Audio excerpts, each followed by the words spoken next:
Continuidade hoje, em Mateus, no capítulo 20, do verso 30 em diante, nós temos o seguinte dizer de João. Depois que Jesus tinha falado com Tomé, o gêmeo, bem-aventurados os que não viram e creram, e eu terminei citando 1 Pedro, no capítulo 1, verso 8, mostrando que mais bem-aventurados são os que não viram e creram. E aqui do verso 30 em diante, João abre um parêntese para fazer uma declaração pessoal. Ele diz, na verdade, fez Jesus diante dos discípulos muitos outros sinais. Muitos outros. E ele não está falando de fez Jesus muitos sinais. Ele diz diante dos seus discípulos, ou seja, milagres assistidos, constatados, verificados, examinados por ângulos diferentes, com conversas e prosseguimentos dialogais com aqueles que foram objeto dessas intervenções, ou ouvindo as histórias daqueles que também assistiram e testemunhavam com felicidade os acontecimentos. Por isso a ênfase dele é nos discípulos. Diante dos seus discípulos, fez muitos outros. Outros em relação a quê? Em relação a que João listou nesse evangelho dele, ou a ele atribuído. Tem vários sinais aqui, e ele faz esse evangelho acontecer como uma narrativa que, em primeiro lugar, não é sequencial, não é, portanto, cronológica, não é meticulosa, não é preocupada com nenhuma organização de nenhuma natureza temporal.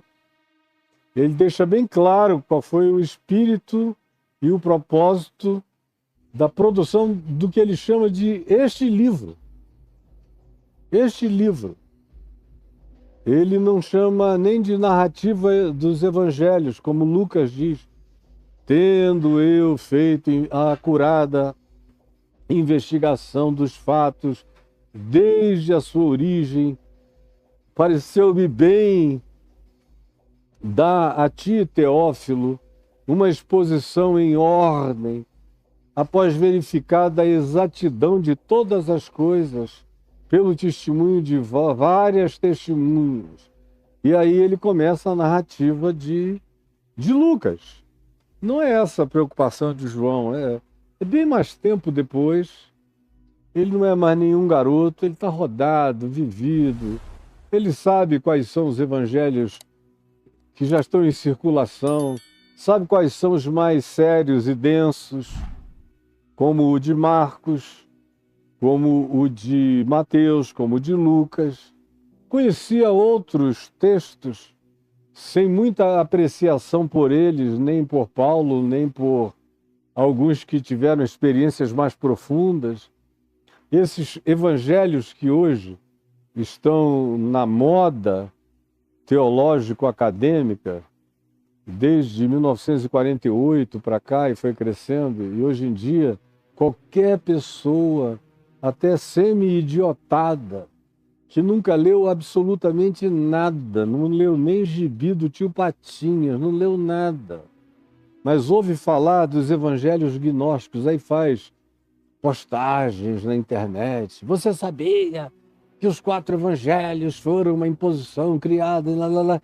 Eu fico olhando, eu digo, eles estão longe, eles tinham que viver 1 milhão de anos para serem mais críticos do que eu, para terem mais busca de acurácia do que eu tive de todas as coisas, com uma obsessão de compreensão acurada, detalhada, histórica, visitando in loco os lugares, a arqueologia, a geografia, a confrontação do mesmo tema por olhares e percepções diferentes, análises das histórias paralelas dos povos contemporâneos, sem ficar preso ao semitismo narrativo do texto bíblico, apenas um mundo de outros conhecimentos. Aí vai lá o cara e... eu não tenho mais paciência para explicar nada depois de quase 53 anos, explicando. Eu não tenho mais, eu vejo... Então, por que eu estou dizendo isso? É porque esses evangelhos, era onde eu estava, que hoje em dia a eles se atribui uma importância extraordinária. Me perdoem os meus amigos acadêmicos, os que gastam a vida com essas fimoses textuais, com essas circuncisões acadêmicas, com um tempo extremamente, a meu ver, mal gasto no masturbatório dos pensamentos inconsequentes da teologia improdutiva. E aí não creem em nada, são pessoas que nem creem, na maioria das vezes, que Jesus ressuscitou dos mortos. Questionam praticamente tudo que esses 4 evangelhos aqui do Novo Testamento propõem.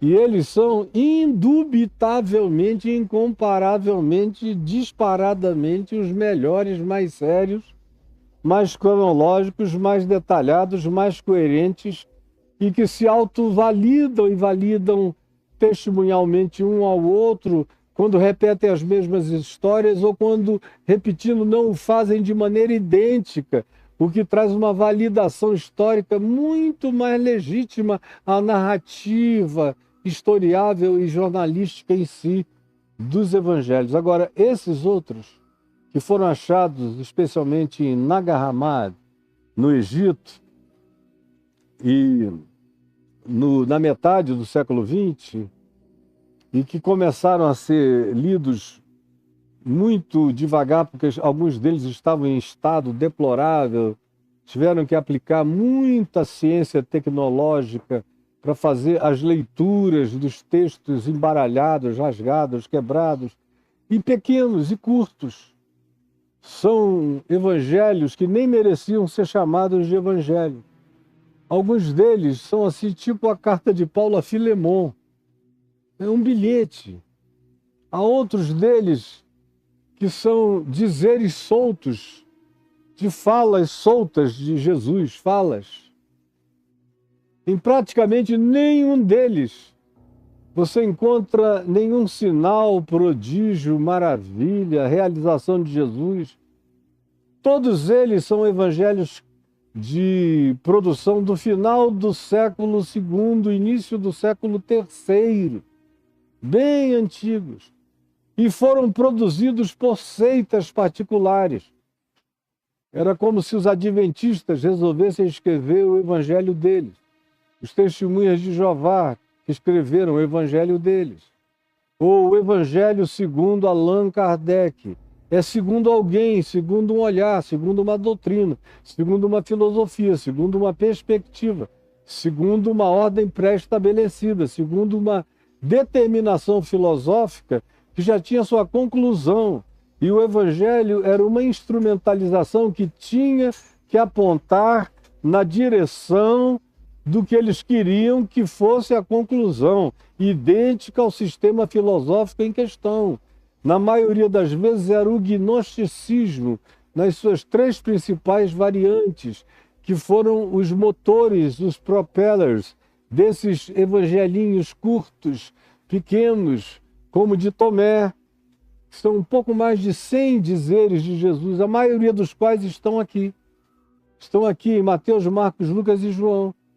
A maioria deles. Aí eu vejo alguns comentaristas de evangelhos sinóticos pegarem para mim e me dizerem o seguinte: não, mas a diferença é que os evangelhos sinóticos dão ênfase no reino de Deus no coração.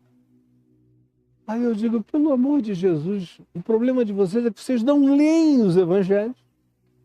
Nunca leram, nunca estudaram, ou se o fizeram foi com uma cabeça tão denominacionalmente proscrita em relação à verdade e à singeleza e à pureza de coração e de fé, que vocês liam sem querer a internalização do que estava dito porque era comprometedor.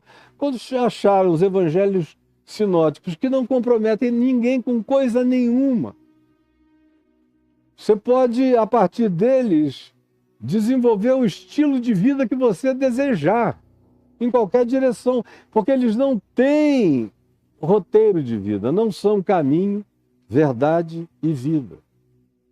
Não tem sequências de lucidez e de amarração histórica. Não tem os elementos de crescência histórica para a finalização da cruz e da ressurreição. Aliás, são evangelhos sem ressurreição, evangelhos sem cruz, evangelhos sem perdão de pecados, são evangelhos de fofoca apostolar.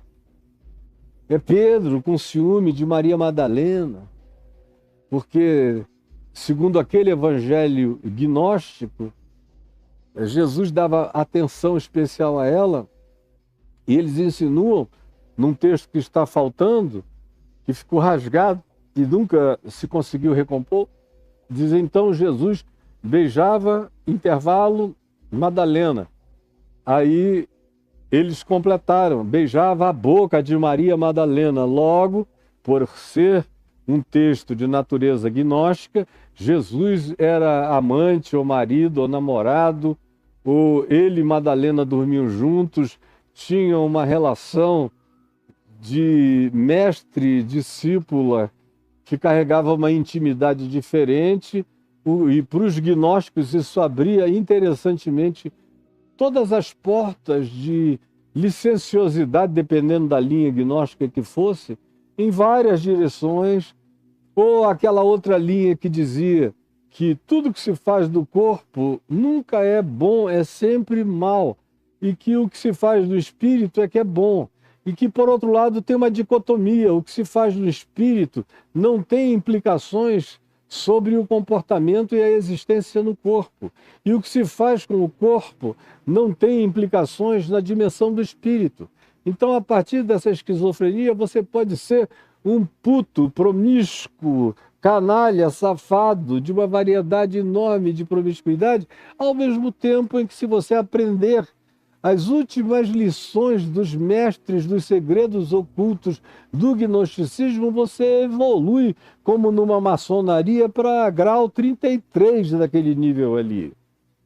E a tua vida pessoal é outra história. E são várias visões. As três principais estão definindo esses evangelhos apócrifos, a maioria deles que eu li todos. Alguns deles eu li várias vezes, para ver se tinha uma coisa aproveitável. E não encontrei até o dia de hoje. O de Tomé, que é o mais celebrado, eu acho extremamente pobre. O de Maria Madalena é curto, pequeno e insignificante. O de Bartolomeu, o de Filipe, são todos pseudepígrafos. Todos. Escritos 100 e tantos anos depois de Jesus e dos apóstolos. Já na terceira, quarta geração, com muita confusão de influência greco-romana em alguns ambientes que foram se transformando em seita na igreja.